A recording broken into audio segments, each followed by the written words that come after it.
اعوذ باللہ من الشیطان الرجیم بسم اللہ الرحمن الرحیم۔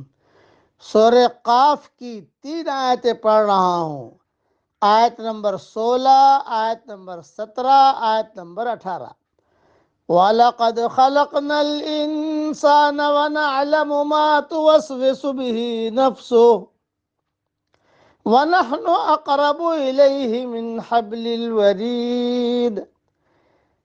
ہم نے انسان کو پیدا کیا ہے اور اس کے دل میں جو خیالات اٹھتے ہیں ان سے ہم واقف ہیں، اور ہم اس کے رگ جان سے بھی زیادہ اس سے قریب ہیں۔ اِذْ يَتَلَقَّى الْمُتَلَقِّيَانِ عَنِ الْيَمِينِ وَعَنِ الشِّمَالِ قَعِيدٌ۔ جس وقت دو لینے والے جا لیتے ہیں، ایک دائیں طرف اور ایک بائیں طرف بیٹھا ہوا ہے۔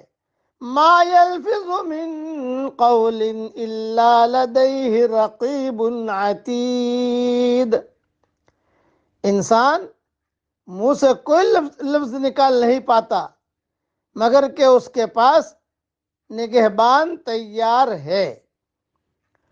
مختصر تشریح سمجھا دیتا ہوں، یعنی انسان جو کچھ چھپاتا اور دل میں مستور رکھتا ہے وہ سب ہم جانتے ہیں۔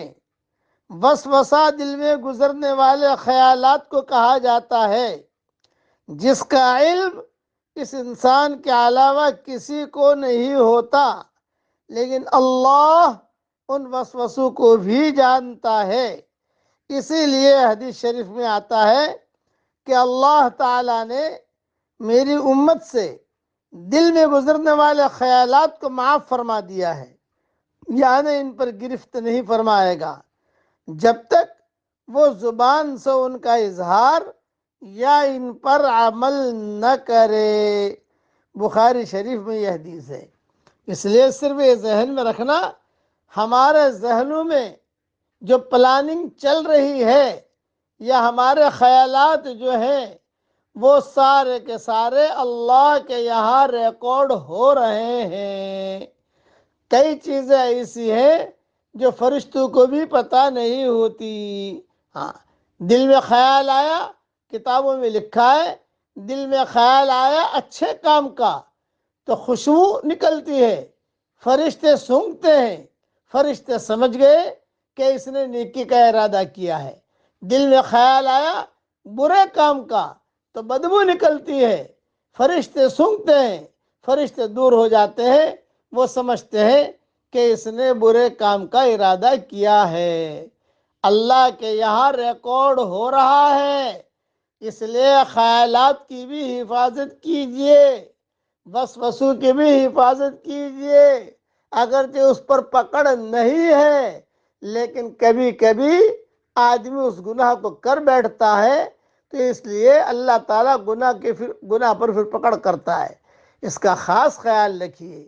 یہ آیت سلف صالحین پڑھا کرتے تھے، بلکہ کتابوں میں لکھا ہے کہ اپنے دوستوں کو نصیحت کرتے تھے، ان نصیحتوں میں یہ آیت بھیج دیتے تھے۔ کہتا تھا کوئی کہ حضرت کچھ نصیحت کیجئے تو یہ آیت لکھ کے بھیج دیتے تھے۔ وَلَقَدْ خَلَقْنَا الْإِنسَانَ وَنَعْلَمُ مَا تُوَسْوِسُ بِهِ نَفْسُهُ وَنَحْنُ أَقْرَبُ إِلَيْهِ مِنْ حَبْلِ الْوَرِيدِ۔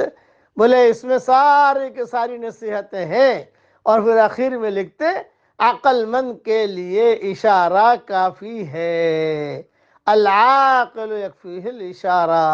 اس لیے اپنے خیالات کو پاکیزہ رکھیے، سوچ ہماری پاکیزہ ہونی چاہیے۔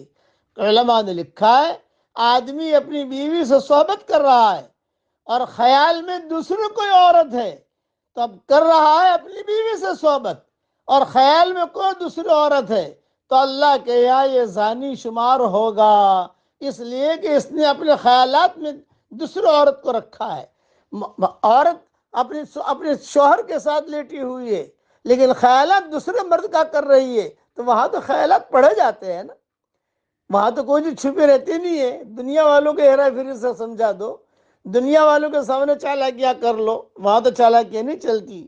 اللہ تعالیٰ اس قسم کی چالاکیوں سے ہم سب کی پوری پوری حفاظت فرمائے۔ اب پڑھ لیجئے میرے ساتھ، ربنا اغفر لنا ذنوبنا واسرافنا فی امرنا وثبت اقدامنا وانصرنا علی القوم الکافرین۔ یہ دعا پڑھتے رہو، امیجز بنا کر میں بھیج چکا ہوں باقی رہنے والی نیکیوں میں۔ اللہ تعالیٰ یہ دعا ہم سب کے لیے قبول فرمائے، آمین۔ وآخر دعوانا ان الحمد للہ رب العالمین۔